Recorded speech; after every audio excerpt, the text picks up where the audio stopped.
up, my wizards? It's Dev from SBMTG down there on the YouTube.com. We like magic. Got another deck for you today, as usual. Today it's a weird one though. Naya Control. Yes, you can have a control deck without counterspells. You can have a control deck that doesn't have blue in it. It's totally possible. We're going to pull that off with a weird 3-color combination. Usually this is a pretty aggressive combination. You know, Naya Zoo is a thing in Modern because of Wild Nacatl and stuff. We're going to go the opposite direction. We actually have a ton of instant speed removal available to us in these colors, and a lot of the removal available to us is like really good in the current meta. So let's take a look at what I've got here. Like any control deck, I'll start with the removal, and when I say we've got a lot of instant speed removal, we play a total of 16 removal spells, and 15 of them are instant speed. And speaking about removal, by the way, we've got not only these 16 removal spells, but if you add up the creatures and the planeswalkers, there's like 23 cards in this main deck that are capable of removing things off the board.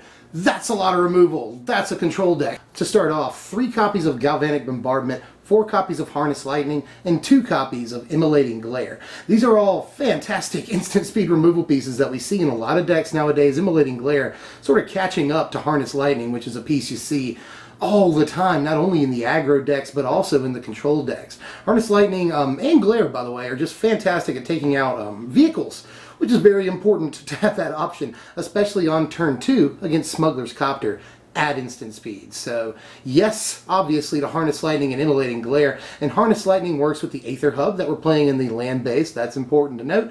And Galvanic Bombardment is just a solid piece that takes out a lot of the pilots that they'll be playing in the very early game. Continuing with the removal here, because there's a lot of it, we're going to play 1 copy of Declaration in Stone, 1 copy of Skywhaler Shot, and 2 copies of Stasis Snare in the deck. I just want the 1-up Declaration. It's the only sorcery speed removal. I don't want to play too much of that in the deck, but Declaration can sometimes take out more than one thing, and that's always good. Skywhaler Shot, I think, is pretty cool right now. Takes out Smuggler's Copter and anything on the same level and above it. So I like Skywhaler Shot a lot, especially because of the instant speed. And Stasis Snare is good for a few reasons. Not only is it, obviously, you know, it works against vehicles like Smuggler's Copter, Fleetwheel Cruiser, stuff like that, but it also is our only main deck answer for an Emrakul that they play, and we need at least a couple of main deck answers in nearly anything for Emrakul right now. So Stasis Snare checks out, or ticks a lot of boxes for us. Instant speed removal, good against vehicles, and a good answer for Emrakul. Let's play a couple copies of that. And to finish off the removal spells, just 3 copies of Kozilek's Return. We are playing Worldbreaker and a copy of Emrakul in the deck, so it's entirely possible that a little bit later on in the game we'll be able to recast the Return out of our graveyard and wipe pretty much the entire board except for like Torrential Gearhulk. On the opposite side. So Kozilek's Return, good also in the early game, not only the late game, but good in the early game because it's going to take out most of the pilots that people are playing. You know, Toolcraft Exemplar, Thraven Inspector to be exact. Just very good against those two. And it's instant speed. I mean, Kozilek's Return is fine against a lot of decks, even if you never, you know, recast it out of your graveyard. I like Return right now. Let's talk about Planeswalkers, which are an important element for a lot of control decks. Didn't see too much of it at the Pro Tour because those decks rely mostly on Torrential Gearhulk. They're going to play almost nothing but exclusively instants, you know. But in this deck, we can play like a little more traditional control deck, or at least a more traditional over the past couple of years, you know, a modern control deck, and play some Planeswalkers. So let's do that. We're going to play 2 copies of Chandra, Torch of Defiance, 2 copies of Nahiri, the Harbinger, 2 copies of Nissa, Vital Force, and 1 copy of Chandra, Flamecaller here. Now, I know that's 2 Chandras, but people were doing that with Nissas a couple of seasons ago, so we'll be okay. Don't worry about it too much. You know, it's not like we're playing 4 of each of them. But Chandra, Torch of Defiance is good ramp, which can get us to Worldbreaker on turn 5. That's very important to note. It's also card advantage, something your control deck wants. It's creature removal. Like, its ultimate can win the game. Like, Chandra's pretty good in this deck at least. Nahiri, fantastic right now. Really like Nahiri. She's also, not necessarily card advantage, but card selection. You know, control decks want that. But also she takes out tapped artifacts and creatures, a lot of artifacts nowadays, and can take out things like Copter or Fleetwheel Cruiser after they've swung and it's your turn, but they're no longer creatures. That's really cool. Also enchantments like other Stasis Snares she can take out, and her ultimate is very good. Allows us to play that 1 copy of Emrakul really profitably. So I really like Nahiri right now. Nissa, Vital Force, I like in this deck. She's sort of not as played as a lot of people would have wanted her to be, but I think this is a good shell for her. You know, we've got 9 creatures and 7 planeswalkers, so her second ability is really, really important as far as longevity. You know, if other control decks manage to control our board, kill our creatures, kill our planeswalkers, then Vital Force, once resolved, is a good way to get a couple of things back. That's basically card advantage. And if you can get the ultimate off, that is supreme card advantage and very good against other control decks. You know, winning the card advantage war is one of the best ways to beat other control decks. Not to mention, especially against, again, other control decks, that first ability where she makes a land a 5/5, super good, cuts their lane, you know, that's a 4-turn clock for a control deck. So Nissa does a lot of good things right now as far as I'm concerned. And then Chandra, Flamecaller, can wipe the board. She's card advantage as well a lot of the time. You know, so again, why aren't we playing this more often? This is a super popular card. Just a few months ago, and in the wake of Kaladesh, she's sort of fallen by the wayside, but she's still a good card. You know, wiping the board is good always. And then she can win the game by herself too with her first ability, so definitely at least the 1 copy of Flamecaller.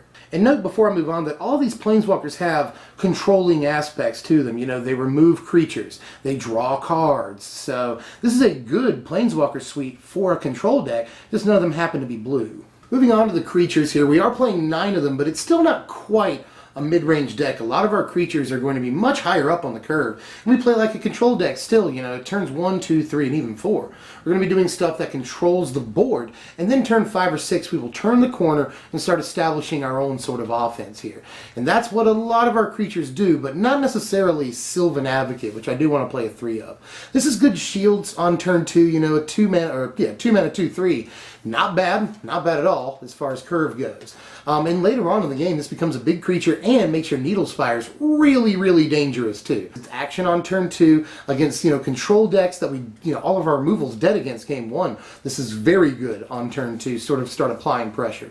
So I do like Advocate still. It's sort of fallen in price over the last couple of months since Galactic Company left the format, but I do still think this is a very above curve card that just gets better as the game goes on. So 3 copies. I'm going to play 1 copy of Ishkanah, Grafwidow in the deck. We are playing a very light Delirium theme. All 7 card types are in the deck to some level or another. You know, we've got Evolving Wilds in the deck, a land that we can very easily get into the graveyard. So it's not too hard to hit Delirium, and even if you don't hit Delirium and you just hard cast her and she doesn't give you the 3 spiders, that sucks, but she still fights pretty well against both Smuggler's Copter and Avacyn, which are both important cards that a lot of decks play right now. So I do like Ishkanah, even if we don't get the Delirium, but it's not like you'll never get it. Again, we're playing every single card type in the deck, and those 3 spiders are pretty awesome to get.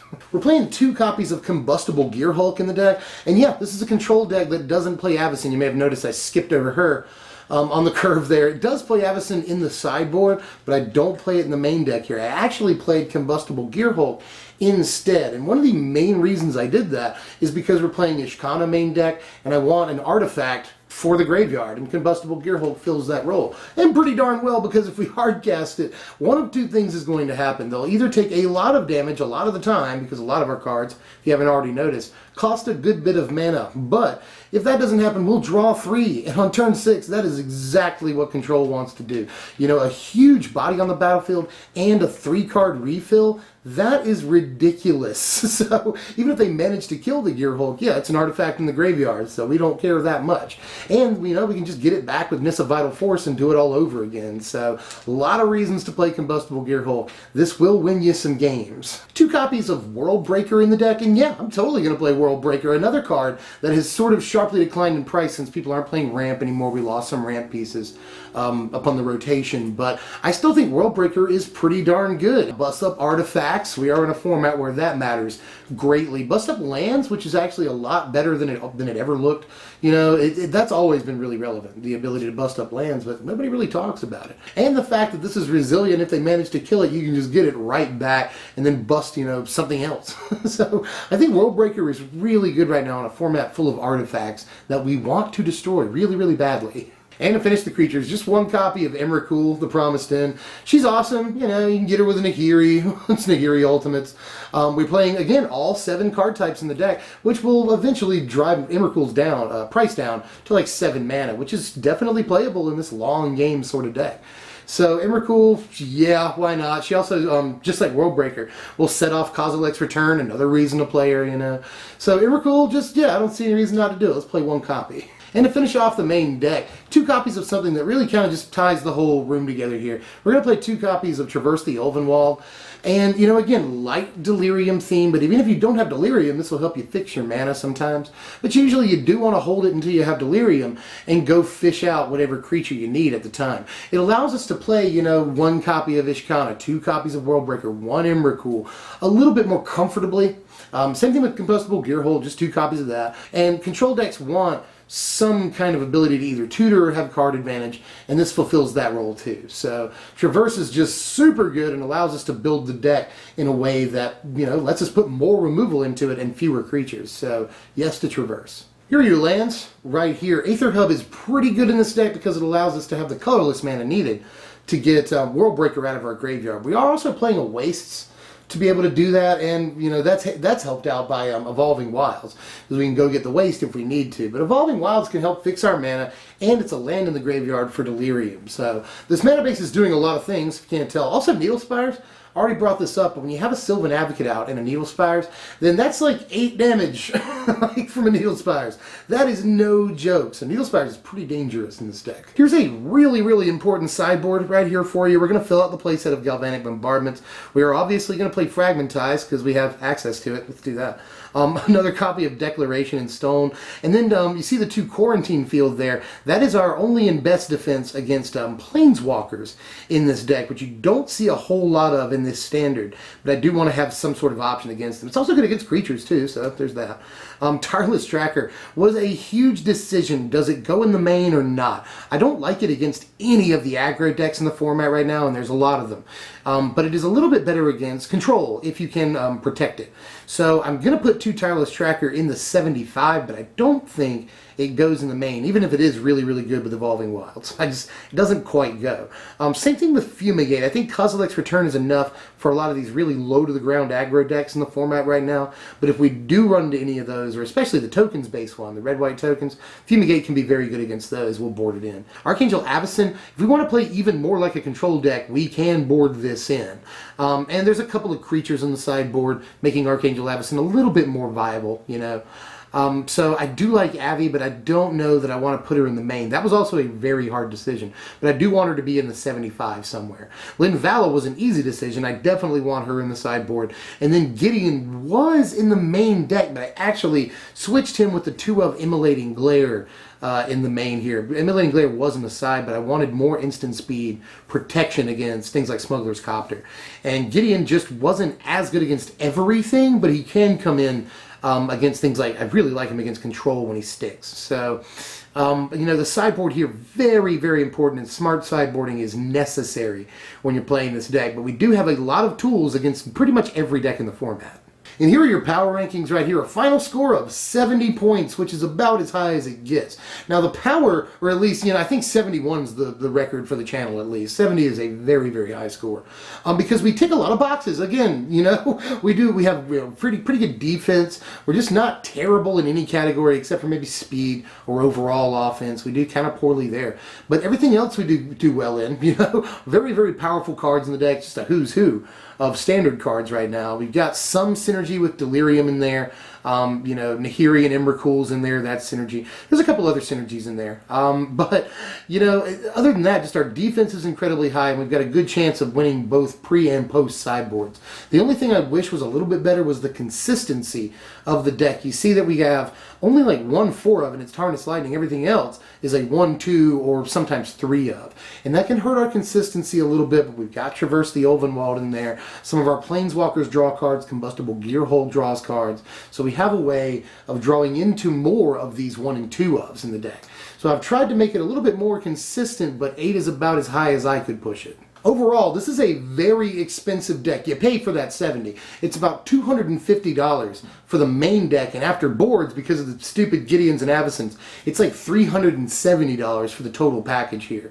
Now, I don't know that you absolutely need the Archangel Avacons in the sideboard. It's a very, very good card right now. Don't get me wrong. I don't know if that's bad advice or not. You could probably find some sort of replacement, but I wouldn't replace the Gideons. I think it's a very important card in the format right now, and could also, by the way, be in the main deck. So there's that.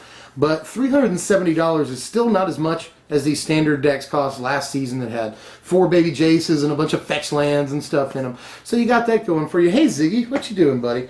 You're like never around anymore, at least on film. I do think that this is a good answer for the metagame right now. It's decent against other control decks. It's got a lot of tools against those, and it's good against aggro because we're playing like 23 main deck removal pieces. You know, we turn the corner very well against aggro too. So we've got a lot of tools against a lot of what's going on right now, and I think this deck does have a chance to really get in there. The only real weakness is, again, all those 2-ofs and stuff. Even though we are playing Traverse and we do have a lot of, you know, card draw in the Planeswalker suite, there's still an issue with playing all of those 2-ofs and no card advantage as good as like Glimmer of Genius or Painful Truce to help us draw into them. So if there's one problem with the deck, I would say it's that. But overall, the deck has almost every extremely powerful piece in the colors that it's playing and just really has a lot of different paths to victory. So try it out. That's all we got for now, but what are we doing next time? Well, I've got a couple of decks coming up, but I want to do something a little different next time. It's a top 10 video, and it's something I haven't done before, but I've really wanted to do. We're going to do top 10 cards from an older set next time, and I want to have that video up by Friday. Now, in the next 3 days, what I want you to do is go to the comments and guess what old set you think it's going to be. Now, hint, it's not going to be a Halloween video. I am also going to be doing one of those. But this isn't a Halloween video. It's just one of my favorite sets of all time. And with the Commander set coming up, spoilers are just coming out for that. I want to just, you know, kind of take time out and do top 10 cards from an old school set because I've always wanted to. There's a few different sets I want to do, but I've already got one of them completely written up, ready to record, ready to go. So take a guess at what you think that set might be in the comments section, and by Friday you'll know. If you like this content, make sure to like the content. Just hit the thumbs up button, no brainer. Sub if you're new, and if you want to see the top 10 videos and all the decks coming up, you know, really important that you do that because you'll get a little notification. But anyway, that's the end of the YouTube pitch. I will see you guys later. I'm Deb from SBMTG. Thanks for watching, my wizards.